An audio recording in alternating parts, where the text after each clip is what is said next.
Petronella Wyatt remembers it clearly, an evening encounter with Prince Andrew that left her stunned by his brazenness. Her experience echoes those of others who describe him as domineering, dismissive, and disturbingly comfortable in his own superiority. Whether it was social acquaintances like Wyatt or security professionals like Ken Wolfe, the stories are consistent. Andrew's arrogance was not just tolerated but normalized within elite circles. If you love getting the real story behind the palace walls, don't forget to subscribe to the channel and tap the notification bell so you never miss an update. These weren't one-off missteps. They were the behavior of a man convinced he was untouchable, a belief that now appears to have been systematically reinforced over the years. But the tide is turning. With every new account, the mystique of royalty dims and is replaced by a portrait of entitlement unchecked for far too long. The Epstein files, complete with photos, emails, and calendar links, aren't just about who Andrew associated with, but what those associations say about his judgment and self-image. Even without direct criminal charges, the evidence of character failure is overwhelming.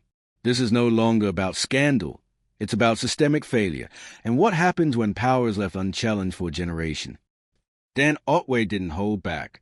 The former Royal Protection Officer came forward and said what others had only hinted at for years. Prince Andrew was, in his words, so rude he wanted to deck him. Otway, who'd work around some of the most powerful people in Britain, said Andrew was the worst royal he ever had to deal with. He wasn't just demanding. He was entitled, loud, and acted like the world revolved around him. Otway's description paints a man obsessed with status and unbothered by basic decency. He recalled moments where Andrew wouldn't even look at staff when addressing them, instead barking orders like a general who forgot he was in a palace and not on a battlefield. The tone was set early. Andrew didn't think rules applied to him, and that mindset trickled into every interaction. Colin Burgess, another former staffer, echoed that same pattern. He described Andrew as entitled and rude, saying the Duke of York would regularly act as if palace staff existed only to serve him, and not as human beings with dignity. According to Burgess, Andrew's attitude wasn't just irritating, it was demoralizing. This wasn't a case of someone having a bad day. These were repeated experiences across years, with different people who had no incentive to fabricate. Even journalist Petronella Wyatt noted Andrew's condescension when recounting their brief encounters. She said he exuded the kind of arrogance that made every conversation feel like a royal commandment. If you love getting the real story behind the palace walls, don't forget to subscribe to the channel and tap the notification bell so you never miss an update. The consensus from these various insiders: Andrew didn't just believe he was royal, he acted like he was divine. The troubling part is how long this behavior went unchecked. The royal institution seemed either unwilling or unable to rein him in. Over the years, Andrew racked up stories of disregard, dominance, and dismissal. He once allegedly ignored security protocols just because he didn't feel like following them. He would regularly overrule staff decisions, simply because he could. Then came the associations, the names that took Andrew's reputation from problematic to radioactive. Jeffrey Epstein and Ghislaine Maxwell weren't just acquaintances. Newly surfaced documents show that Andrew maintained correspondence with Epstein even after his conviction. These weren't just one-off encounters at social events. They were emails, visits, and travel arrangements, proof that this wasn't accidental proximity. It was deliberate. Ken Wolfe, a former U.S. security professional who interacted with Andrew during overseas visits, added more fuel to the fire. He called Andrew's behavior both dismissive and erratic. According to Wolfe, Andrew ignored protocol and seemed amused by the idea that people expected him to follow any rules at all. It wasn't just cultural misunderstanding. It was calculated superiority. These weren't isolated incidents. They formed a clear pattern, one that's only becoming harder to ignore now that Andrew no longer has a protective shield of royal status. Once he lost his official titles and roles, the scrutiny intensified. Suddenly, voices that had been ignored were now being amplified. And what they revealed wasn't just bad PR, it was a complete dismantling of his public image. Even within his own residence at Royal Lodge, Andrew reportedly treated staff like furniture. Former aides have anonymously detailed what it was like working under him, constantly on edge, never knowing what might set him off. He allegedly demanded things be done to a standard that went far beyond reason, then showed zero appreciation once they were completed. The Royal Lodge became a symbol of that untouchable aura he carried. Despite no longer having formal duties, Andrew refused to leave the 30-room mansion, reportedly clinging to it as if it were the last thread of his royal fabric. His refusal to downsize or relocate reflected more than just a love of luxury. It showed a refusal to accept the release of Epstein-related materials only made things worse. Images began surfacing, showing Andrew alongside known figures tied to Epstein's operations. Emails revealed travel plans and social visits that cast doubt on the idea that Andrew had merely been in the wrong place at the wrong time. He wasn't just on the periphery, he was in the photos, in the correspondence, and on the guest lists. His insistence that he never saw anything inappropriate didn't land well when stacked against visual proof that he was deeply embedded in Epstein's circle. These weren't just damning by association, they were damaging by direct involvement. Ghislaine Maxwell's connection added another layer of discomfort. Known to be a close associate of both Epstein and Andrew, Maxwell's own criminal conviction only intensified scrutiny. Archived photos of her and Andrew together made headlines, not because they were new, but because they now came with updated context. Andrew had claimed to barely know her, but the images said otherwise. There they were, posing at social events, relaxing at private homes, clearly familiar. As more stories came to light, that familiarity became incriminating. Whether or not he witnessed any illegal activity, the frequency of their appearances together raised uncomfortable questions about judgment and boundaries. The irony is, even now, Andrew doesn't seem to grasp the magnitude of his fall from grace. While the rest of the royal family distances themselves, he reportedly continues to believe he can stage some form of comeback. Sources say he's lobbied behind the scenes for reinstatement, even as public opinion remains firmly against him. His attempts to return to public life, whether through church walks or discreet appearances, haven't gone unnoticed, but they've also not been welcomed. The backlash on social platforms is swift and brutal. The public memory is long, and Andrew's behavior didn't just rub people the wrong way. It insulted their intelligence. Buckingham Palace, for its part, has remained carefully neutral. But silence is no longer enough to control the narrative. With more insiders speaking out and documents continuing to surface, it's becoming increasingly difficult to separate Andrew's personal actions from the institution that once protected him.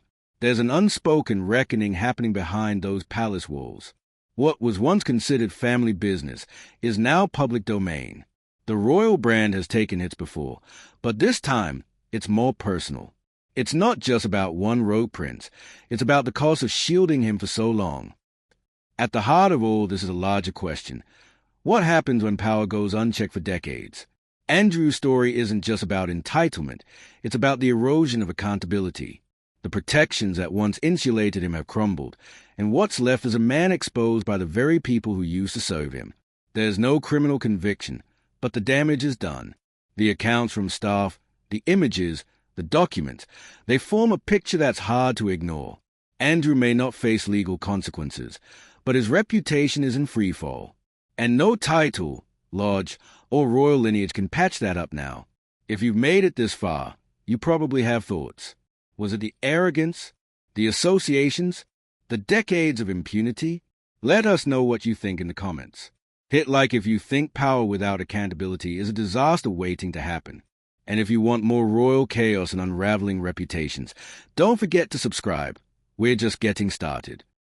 The scrutiny only deepens when you look at how long Andrew maintained ties with Epstein after his first conviction. Most people would cut contact. Andrew didn't. He was seen walking through Central Park with Epstein in 2010, well after Epstein had served time. That image became one of the most defining and damaging photos of his career. It wasn't just a casual stroll. It was interpreted as a show of loyalty, or at the very least, a blatant disregard for the implications. In the years since, that decision has aged terribly. Royal insiders admitted they were shocked he went through with the meeting, knowing how it might look. But Andrew, he thought he was untouchable. That was the problem. Within royal circles, frustration brewed quietly. Officials couldn't believe the recklessness. His defenders claimed he was just naive, but that excuse wore thin after the fifth or sixth bad decision. The monarchy has always been careful with optics, and Andrew was turning into a walking crisis. When the infamous BBC interview aired in 2019, the palace reportedly had no idea just how badly it would go. Andrew sat there denying any wrongdoing, brushing off questions with bizarre justifications, including that he couldn't have been sweating due to a medical condition. The whole thing spiraled into a PR catastrophe. No one bought it, and the palace was left picking up the backlash was swift. Advocacy groups, legal experts, and public commentators tore into the performance. It wasn't just tone-deaf, it was insulting. He claimed not to remember meeting Virginia Giuffre, despite photographic evidence. He insisted his actions were honorable. He offered no apology, no sympathy for the victims, and no real acknowledgement of the weight of the allegations. And yet, there he was, still clinging to his narrative, as if sheer denial would make it go away. That interview alone turned public opinion decisively against him. It also sealed his royal fate. Within days, Andrew announced he was stepping back from public duties for the foreseeable future. It wasn't voluntary. It was damage control. As Maxwell faced trial and eventual conviction, attention inevitably turned back to Andrew. Every new court development sparked a wave of speculation. How much did he know? How deep was his involvement? The palace remained silent, but the court of public opinion didn't. Maxwell's documented presence at royal events raised eyebrows. She wasn't just in the same social circles. She was photographed inside royal residences, standing alongside Andrew. Her conviction made those moments look a lot darker in hindsight. It wasn't just a PR issue anymore. It was a credibility crisis. After his royal status was officially stripped, Andrew became something of a ghost figure. Still present, still photographed, but increasingly unwelcome. Even within the royal family, there were rifts. Reports suggested that Prince Charles and Prince William were united in keeping him out of the spotlight. They didn't want his shadow falling over a monarchy already under pressure. But Andrew didn't go quietly. He continued pushing for a return, even lobbying Queen Elizabeth directly before her passing. He believed he deserved redemption. The problem was, he hadn't earned it. There was no admission, no accountability, no public apology. Just a man who thought a quiet few years would reset the clock. Meanwhile, back at Royal Lodge, Andrew continued living in the 30-room estate funded largely by the Crown Estate. As criticism mounted over royal spending, questions emerged about why a non-working royal was occupying such a lavish residence. The optics were bad, and he didn't seem to care. He reportedly rejected proposals to move into smaller accommodations. He also resisted financial restructuring, despite no longer holding official roles. The sense of entitlement hadn't gone anywhere. Even stripped of his titles, Andrew clung to the lifestyle like it was owed to him by birthright. Buckingham Palace issued vague statements about his status, choosing to focus on supporting the Queen rather than addressing the elephant in the room. It was a strategic dodge, but one that only worked for so long. The longer Andrew refused to step aside fully, the louder the criticism became. Even minor appearances, like riding horseback or attending church, sparked outrage. It wasn't that he was seen. It was that he acted as though nothing had changed. No recognition of the scandal. No change in demeanor.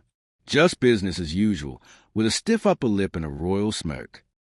What's most telling is how consistent the accounts have been, whether from royal staff, social acquaintances, security professionals, or journalists.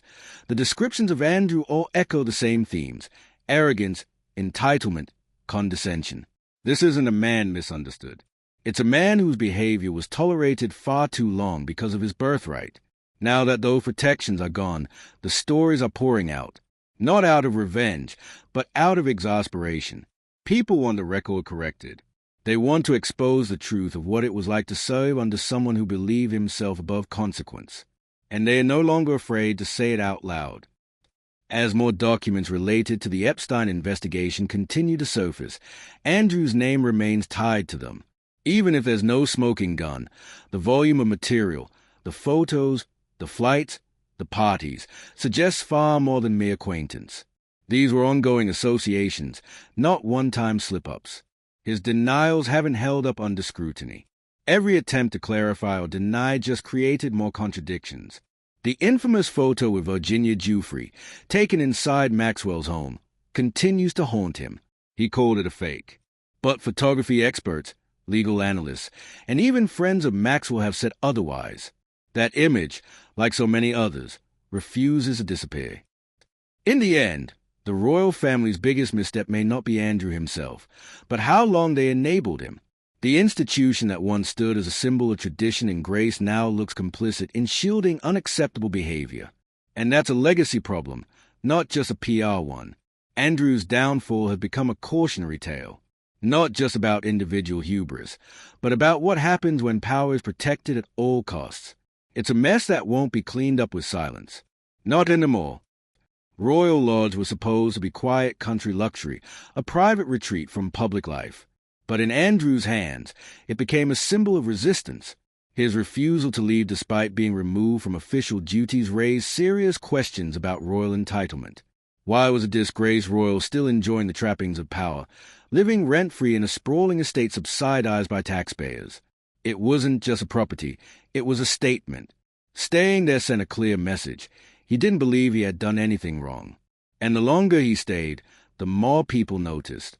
What should have been a quiet fade into private life instead turned into a standoff, as public anger simmered and royal aides scrambled behind the scenes to minimize the damage. Andrew's downfall didn't happen overnight. It unraveled in slow motion, with each new revelation adding to the weight of his already dented reputation. And he didn't help himself.